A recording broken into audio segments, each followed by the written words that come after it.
Good evening. I'm Alexis Velatris. And I'm Tyler Gallagher. Thank you for joining us again for this Center County Report Election Night Special. The polls have been closed since 8 o'clock tonight, and results are starting to come in. Tonight's primary elections will set the stage for November's general election, featuring races from president to U.S. House and U.S. Senate to state lawmakers. Reporter Jamie Laguerre is in our studio with more. Jeremy? Although the presidential and U.S. Senate races are essentially set already for November, some of the state offices have multiple primary candidates. I spent some time today visiting a few polling places in the State College area as voters cast their ballots. In downtown State College, voters were able to cast their ballots at the Borough Municipal Building. But poll workers inside say turnout for this year's primary has been low. In fact, I spent several hours here today and only saw a few people voting. We expected a low turnout because the presidential primary is no longer a choice. The competitors to Donald Trump and Joe Biden have dropped out, although their names are still on the ballot. So it's been very slow. Along with the presidential race being already set with Joe Biden and Donald Trump as the major party candidates, some other Pennsylvania races only feature one person on the ballot for each party. Other races on the ballot include U.S. Senate and Congress, State Attorney General, Auditor General, and Treasurer, along with state lawmakers. Poll workers say elected officials on the local level can have a real impact closer to home. State laws or local laws affect you every day. So it's important that you put your vote out there on those choices beyond the national, because it is more immediate, no question. This year's general election will be held Tuesday, November 5th. Alexa, back to you. Thanks, Jeremy. Now let's take a look at the races we're following tonight in the Pennsylvania primary. At the top of the ballot is a preview of the November presidential race. President Joe Biden has already clinched enough delegates for the Democratic nomination as he runs for a second term. Right now, he has over 380,000 votes. Former President Donald Trump has also won enough delegates to wrap up the Republican nomination as they both set up for a bitter rematch. Both candidates made campaign stops in PA in recent days. Trump has over 330,000 votes so far. In the Pennsylvania U.S. Senate race, incumbent Bob Casey is running for re-election, seeking his fourth term. He's held the seat since 2007, and he has over 360,000 votes. On the Republican side is challenger Dave McCormick from Allegheny County. He lost a Senate primary race 2 years ago, and he has over 122,000 votes. This contest is expected to cost hundreds of millions of dollars and could help decide control of the Senate next year. McCormick's candidacy is shaping up as the strongest to Casey in the past 3 re-election bids. In the state attorney general race, Democrats have 5 choices, a selection of Jack Stolzheimer, Eugene DePasquale, and Joe Kahn. Also, Keir Bradford Gray and Jared Solomon. You can see the votes so far on the screen here. Republicans are choosing between Dave Sunday and Craig Williams, and they're all looking to replace Michelle Henry, who replaced Governor Shapiro in the job last year. Their vote totals are on your screen now.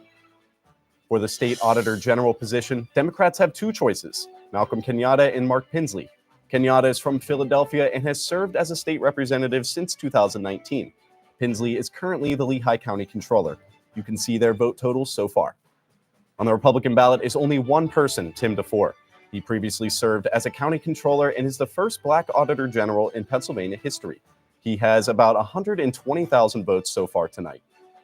Turning to the state treasurer race, the hopefuls include Democrats Ryan Bizzarro and Aaron McClelland.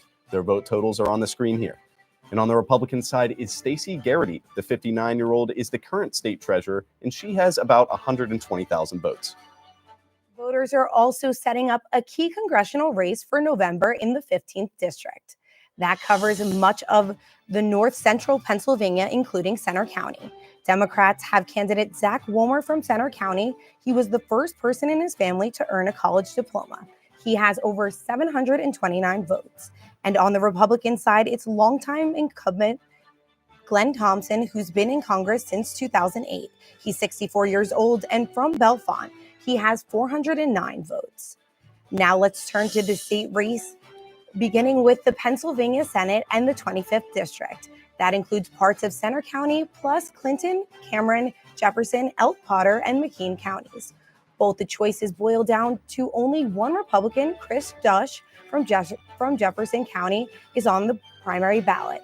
He's been a member of the state Senate since 2020. He has 6,648 votes. Now to the 35th Senate District, which includes parts of Center Cambria and Clearfield counties. For this primary, only Republican Wayne Langerhalk from Cambria County is on the ballot. He's the current senator for this district. Before his election to the Senate in 2016, he was an assistant district attorney in Cambria County and township supervisor. He has 2,240 votes so far. Now let's move to the state house races. First is the 77th district. That includes part of Center County, including the State College and Port Matilda areas. Democrat Scott Conklin from Rusk Township is in this area. He's been a member of the House since 2007, and so far he has a little bit over 2,000 votes. And Republican Marie Labrizzi from Ferguson Township are in the primary. She's from Ferguson and is the retired former owner of Old Mainframe Shop and Gallery. She has 638 votes so far. Moving now to the 82nd District, which includes part of Center County north to the Snowshoe area, we have Democrat Paul Takic from College Township. His experience in local government includes serving as a member of the College Township Council. He is at about 2,300 votes so far. And Republican Therese Holland from Benner Township is also on the ballot, and she has a little under 1,000 votes so far. And finally, we look at the 171st District, which includes part of eastern Center County and down to the Lewistown area.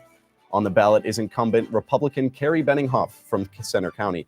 He's serving his 14th term in office, having been first elected to the General Assembly in 1996. He currently has 2,800 votes. As we mentioned before, polls have been closed since 8 o'clock and the process of ballot counting is still underway. Center County votes are being tallied in Bellefonte. Our reporter Eric Morris is there live. Eric, what could you tell us? Thanks, Alexa. Good evening to you and Tyler back in the studio. Here at the Willow Bank building in Bellefonte, it's been a little bit chaotic recently. We still have ballots coming in. What I can tell you is that we do have 11,797 counted so far, and about 15 out of the 87 precincts are finished counted as well. I also can report that Democrats have had 7,263 votes counted, and Republicans at 4,534. Of those 11,000 votes, over 6,000 of them have been mailed in, and 4,000 up to this point were in person. So definitely slanted towards those mail-ins, but those were the first ones counted today. So that might be due to that counting time frame. So we'll keep you updated throughout the evening on social media and the best we can, but that's really all we have up to this point, only 11,000 votes counted. Thanks, Eric. That's all for this election update. We'll have more news on Friday on Center County Report. But you can follow us anytime for breaking news on our Center County Report X, and you can see our stories on our Facebook page, Instagram, YouTube, and our website. Have a great night, Center County.